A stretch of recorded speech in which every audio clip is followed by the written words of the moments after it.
Round 3 is in the books. We missed out on most of the HIAs, not a whole lot of suspensions, so overall a much better round than what 2 was. And looking forward to round 4, I think it actually will present a fair few issues and potential pitfalls on your sides. With a lot of us having Roosters players, we're now finding out our sort of outside backs are sort of struggling a little bit. The emergency players, those cheapies there, we're noticing a few of them that aren't performing as well as we'd hoped, and a couple of them are now out of the side. You look at guys like Tommy Talau, who's a red dot in our 21 for the majority of players. Guys like Ben Murdoch-Masila come out and have played pretty poorly compared to what he dished out in those trials. So very frustrating. It was very hard to fade someone that was going to get high minutes in an edge position for a team that we didn't think it was going to be great, but they've actually performed better than what we even hoped for. Guys like Warbrick, for example, we have a little bit of concern that he might lose his spot this week,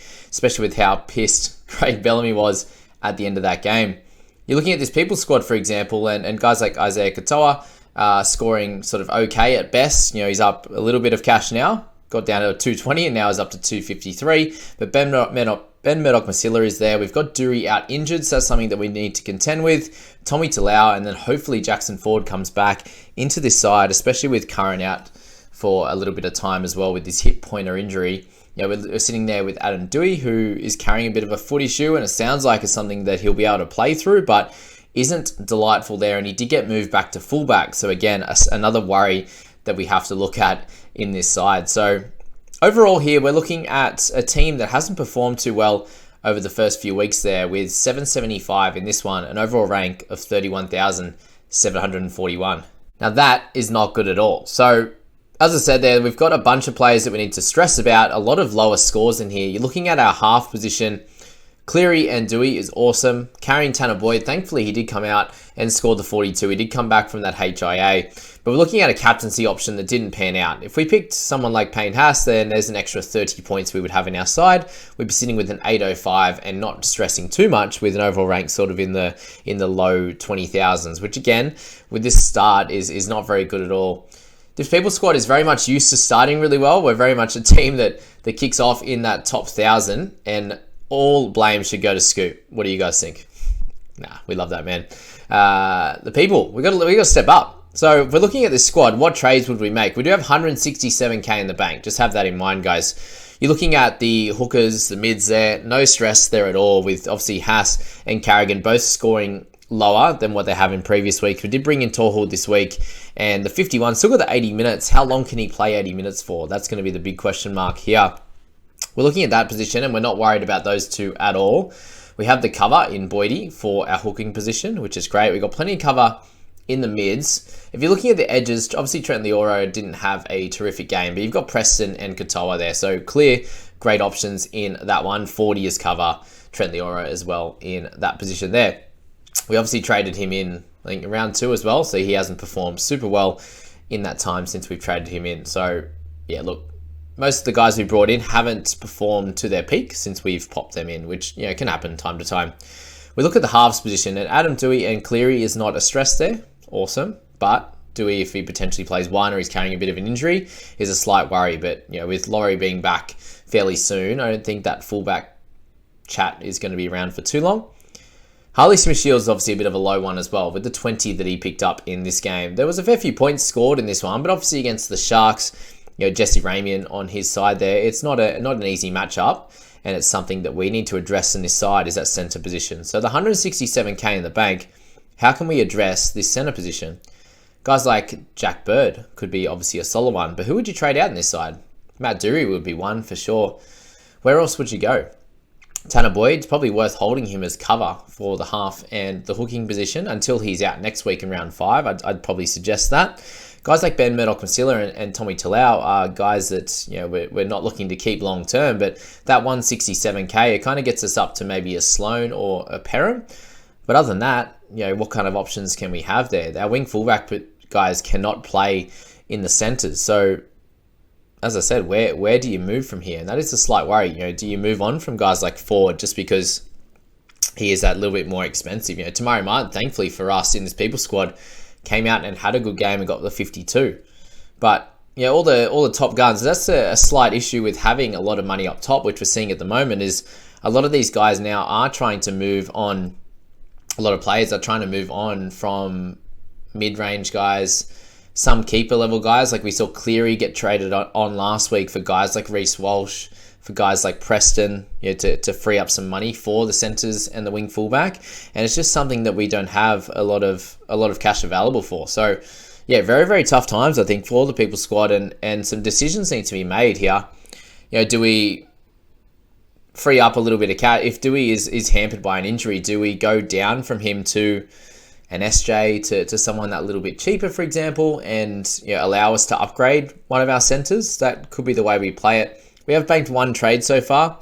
If we're able to downgrade someone and use that extra bit of cash from like a Dury or a Talau or a Murdoch Masila to get a really strong fullback, a really strong centre, something like that, could be the play here, because there is a little bit of a stress that Warbrick loses his spot in this side. And if that's the case, then we probably will continue to have to play Harley Smith-Shields, and we might have to try and get a Sloan, a Perham, a Walshy or something like that in this side. So yeah, very worrisome at the moment, because you wouldn't want to trade guys like Eli Katoa at the moment, who are scoring really well. Trent Leora you probably could look at, but I still think he's probably worth another couple of weeks. There were so many points in that game, and he is a base stat type of guy. So Trent could probably keep a spot in your side. But we were a team here that went for a lot of cheapies in the emergencies, and also the centres and the wing fullback. And this is sometimes when it can hurt you, basically. So Cleary back into this side, and there's going to be some decisions that need to be made. That's for sure. So yeah, interesting times, that's for sure, with the People squad at the moment. Let's go to a few of the rankings here at the moment. So you can see my rank there. I did improve this week, which was lovely, but we're sitting there 411 points behind the team number one.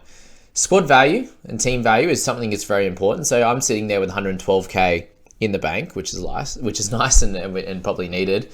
You're looking at the team coming first. They're sitting with 180 in the bank there.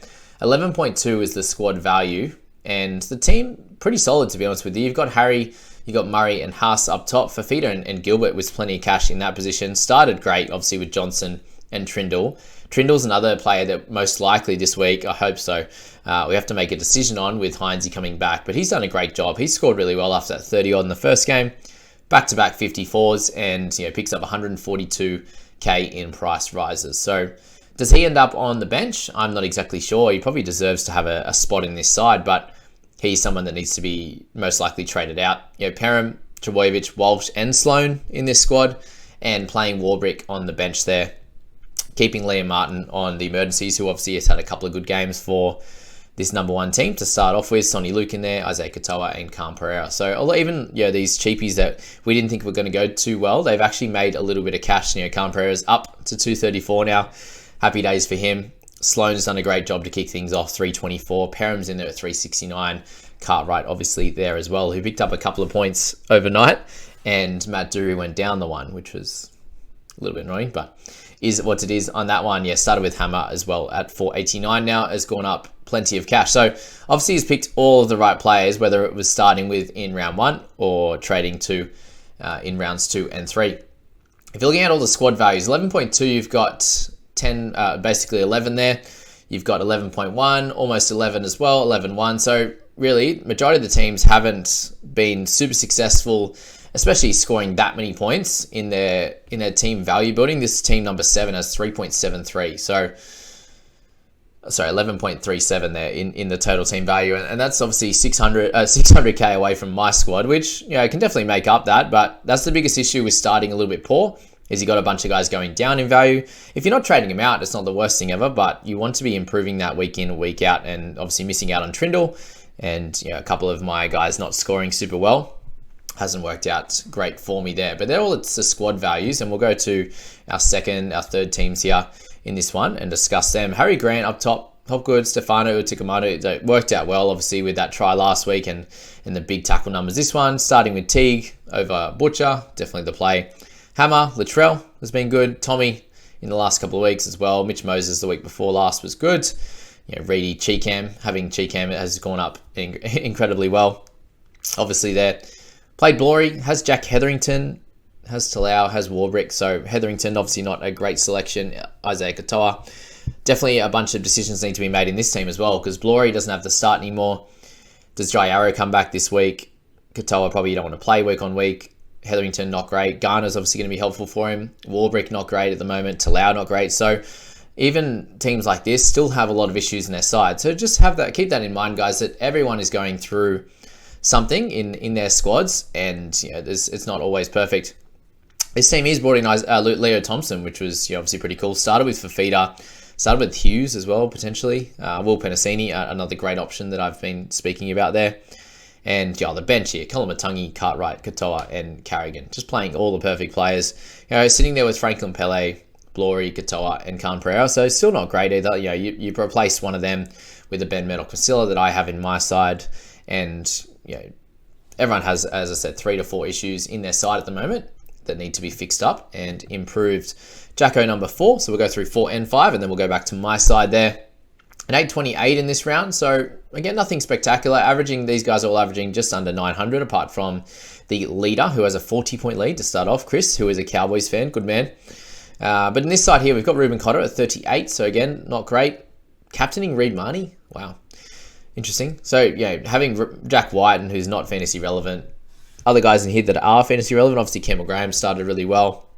Hopgood playing Moali, playing Maddox-Masila, playing Utakamanu, has Siwa Wong, who should never have been an option. Trey Mooney should never have been an option. Has Dylan Edwards and Sonny Luke. So Ben Maddox-Masila, David Wiley. There's plenty of issues in these sides, guys. So if you have a good couple of weeks now, make up sort of 100k on 100 points a week on these couple of teams, you're going to be in that top sort of 500 to 1,000, and hopefully improving with team value. You can see here the 10.969. That is because he has a bunch of players in that side that aren't performing really well and making money down below. This team here at 11.1 is Randall. So shout out to Randall here. If any of you guys watch my channel, I appreciate that for one. But jump in and in the comments and let me know if I've gone through your team here. Also, guys, just before we go on with this side, just want to make sure that you're going through all those gems that I'm posting at the moment. All my analysis for each of the players, the Thursday night, Friday night, Saturday, and Sunday wrap up, are all there ready to go. So before you go to ask a question in the comments, guys, jump in there, check those ones out. I do go through every relevant player. I know I would personally appreciate that. Watching as many of the videos as you can, it just really helps me keep this going. So thank you there.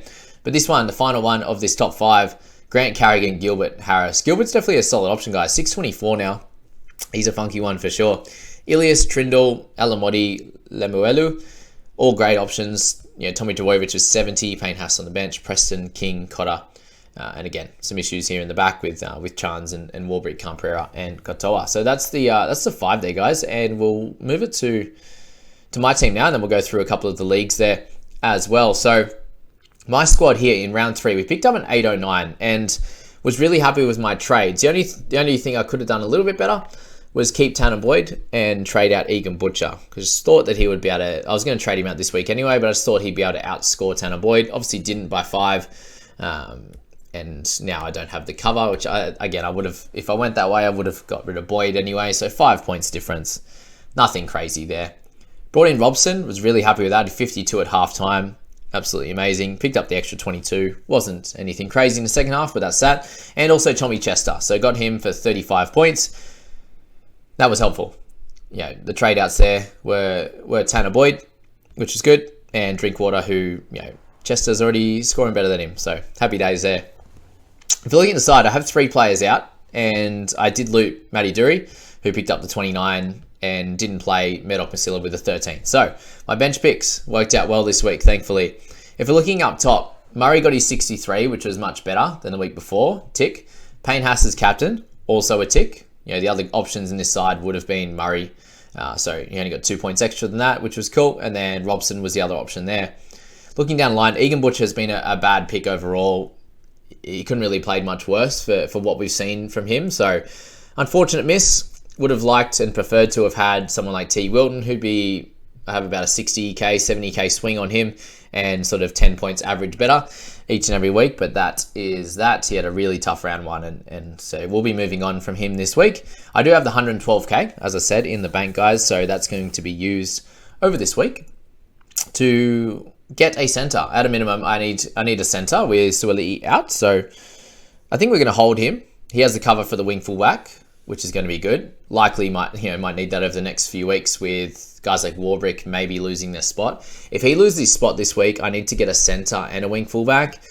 And that will be a little bit frustrating because if I do that, I then have, well, thankfully I do then have cover. But yeah, who do we get from that wing fullback position? Who do we get from the centres? Potential trade outs this week, we'll speak about in a sec, but let's go through the other players there. Cartwright's been great since we brought him in. He's up to 427 now, so looks like he should keep his spot even with Madison coming back. You'd likely see Madison on that right edge or through the middle, so I think Cartwright's spot in the team is pretty safe. He's been doing a job for them even without them winning, so it's hard to really drop all of them, but he could be a scapegoat, but they don't really have too many other options, do they? So Sean Lane likely to be back in round 5 or 6, so hopefully another round at least from Cartwright, and we look to move him on sort of closer to 460, 470, 480. If he gets a chance on the bench, then maybe we can eke out a couple more price rises from him, but unlikely from that bench there. So he's done a job. Adam Doueihi, we're obviously stressed about with his foot, paying all that extra money, as I spoke about in the Sunday wrap. His average now is under 50 for the year, and that's not exactly what you want when we're hoping for him to average 60. So this can happen. Random weeks, week in, week out, things happen there. We spoke about Ryan Sutton, who was looking really good over the first couple of weeks. He looked great in that first half and then just didn't record the points in the second one. And now you've got TPJ back, and he's someone that you need to make a decision on as well. He should be okay, but those big 40, high 40s, kind of 50 score there may be behind him with the minutes that he might get with TPJ returning.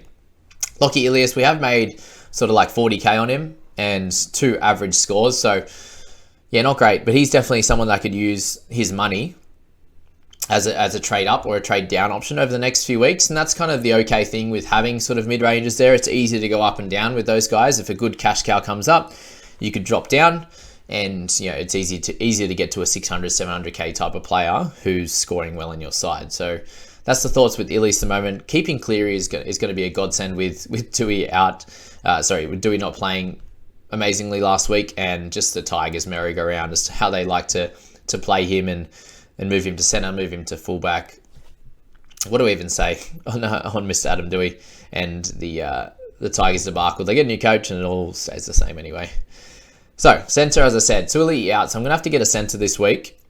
Options, I have the 112k. I could go Egan Butcher straight to a Jack Bird, which would be cool, I think. Ooh, maybe not. I'll have to check that actually. What's Birdie? Bird is the word. I think he might be actually up on that. We'll have a look. 620. No, he's okay. We can go straight to him, which would be cool. That covers obviously edge as well. Not that we need any edges at the moment, but centre would be cool.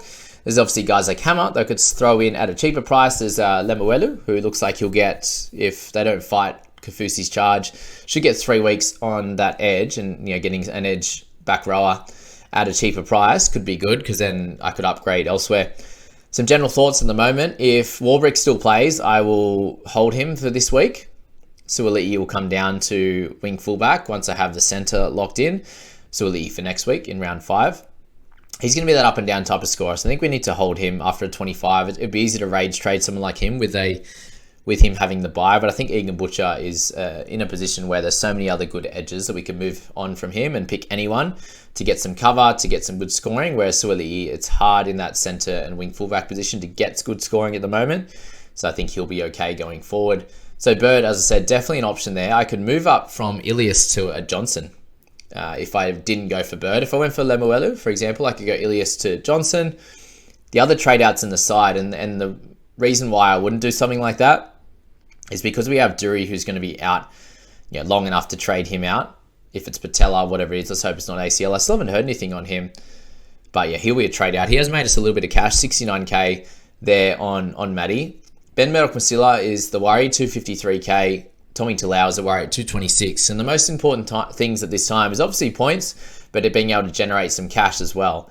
And with those guys being very poor, Ben Murdoch-Masila, who knows where he'll end up this week, if he'll even start again. But with him not scoring well, he's not going to make any cash for us. Matty Doueihi is out. He won't be able to make any cash going forward. Tommy Talau, the same thing. Hopefully 40 comes back, and with his not super high break even, we can start to play him again and get some good rises out of him. after a few weeks. It's going to take a little bit but if he can get back to high 30s, 40s, he will start to make some cash. So he's definitely not a worry. And, with a similar price point to Matt Dury, we can, move on from Matty before we go from forward, given their 34k difference. It's nothing crazy there. But as we said in the People squad, Cleary coming back into the starting side is just a welcome blessing. To be able to get 809 with still having Cleary in the side, you think of a lot of the people that had Cleary, they moved on from his 900k and picked up someone else this week, whereas I did not, and was still able to score okay. So that is good signs for this squad going forward, that we can bring Cleary in and sort of make some moves around him. Thankfully I now have Hooker sewn up. It'd obviously be nice to have some cover in that position. Guys like Starling could be a potential options. Mitch Kenny, if he continues to sort of defend really well in the middle, have the odd good pass for try assists and stuff like that. So very thankful I started with Preston. 230k, he's picked up 130 and some good scores, and now he's going to be owned by everyone in the world. So just one of the picks at the start of the year I'm proud of. Eli Katoa, obviously Trent Leoro did well there. Other than that, Alamotti, that's about it really, and Lockie Miller that have been the really good calls that I went with anyway. Obviously, there's a bunch of good calls that a lot of other people went with, and that is great to be at my own team. Not great, let's say that, but we're definitely on the move, guys. We were 35,000 last week, down to 24, and let's just think of this as a journey. We got it's going to be our worst official rank of the year, 35,000, 24,000. That's going to be our second official worst rank of the year, and we're just going to build from there. If you have a team that's started pretty poorly as well, let's just have a look at our rankings. Just go bop, bop, bop, bop, bop, bop, bop, each and every week. There's still teams up top in the top 50 that literally started with that first game of the year and one of the best score on the first night, that are in the top 50 with Storm and Eels players only. So complete luck. The amount of people I'm hearing that are saying, "Oh, my mate, never played fantasy before. He's just thrown a team together and they've all come out and scored pretty well, and he's ranked like 1,000." This will all change. If you're started really poorly, it will improve from here, guys. We're seeing that with my side this week. It was a good improvement in round 3, obviously missing all the HIAs, all the craziness there, apart from Dury's injury, but in the back end of his game. Definitely some moves to be made, and most likely we'll be double trading again this week. And depending on how team list goes, that could be the best way to go to continue trying to improve in terms of getting good cash generation, but also copying some good scores week in, week out, just to improve that rank, get us back into the top 10k, and then try to dominate as much as they can through that buy period when a lot of those teams that don't really know what they're doing are going to fade away into the abyss. So you can still see those sort of top 5, top 10 teams have pretty solid squads they've built together. So if they continue to make good moves, they are going to most likely be ahead of us across the year. But everyone does make mistakes. You see, week in, week out, I can make a mistake. Everyone else does as well. You play with your heart instead of your head sometimes, and you definitely get it too much in your head and make certain decisions and miss out on certain players, with misinformation, Sharks. But that's that in that one there. In terms of anything else we need to speak about, let's go into our leagues and have a look at our top scorer in my fantasy league, the NRL Fantasy Analysis community, where I'm 942nd. So I'm glad I'm teaching all you guys how to play, that's for sure. Doing a good job there. But big shout outs to Ryan, Sel, Archie, Mark, Foy, I'll go with that one, Paul, Jules, AC, Sal, and Shane in the top 10, and just a little scroll down for the other guys. But average points 890. So where does that put? Is that Ryan? Yeah, number 6 overall. So awesome work, Ryan. Thank you for being a part of this. And we didn't go through yours, so we may as well have a check here with your 6 overall. And yeah, solid there. And even had Dury's 29, Camperera, Ford, Tarpanay with a 56. So overall a solid side. And this one is made correctly. There's no real issues with this one. And I really hope, Ryan, you can go on and have a cracking bunch of weeks. So yeah, big shout out to those guys. No crazy scores here. And there, Jules was absolutely killing it before this week. Got a 751. It'd be interesting to have a look at that one. Not on a good wicket here. Here we go. Here's one of those sides I was talking about. All the Storm, all the Eels players, and then a couple of random trade-ins. Brought DCE in this week, and that didn't work out perfectly. But that is that league there. And then we'll just look at the private league as well. And I think giving a bit of a shout out to Matty Thompson and Go Me in the head-to-head squads. Fantasy Phil, shout out to you. I had to play him in 2 different leagues. That's rude. An 850 for you. Got a win in the Revenge of the Broncos. So been a bunch of different things there. The Jamie Brown fan club, Talking League pocket. They have a lot of people in their one, so congrats to all those guys. And yeah, they won the Gargarov Cup by 7 points, which is cool. And yeah, the private group. So what we see there is Matty T up top, averaging 838. So not superstar efforts in the private group at the moment. Overall rank of 617 puts him in a great spot to be able to do good things, and 1200 here. So it was about 100 people in this private group. So yeah, so some decent scores. Big shout out to Ryan, Tony, Aobi, Brody in that top 5. Then Ryan, Sam, Liam, Phil into 9th, which is good with his 850, and Josh to round out that top 10. So yeah, plenty of prizes at the moment going out. We had this week was the top 5 scorers in your side, in your 17, getting a prize, and the bottom 5 scorers. So those that you had a really, really shocking score in the low 700s or something like that, most likely won that one. But a big shout out to Kobe here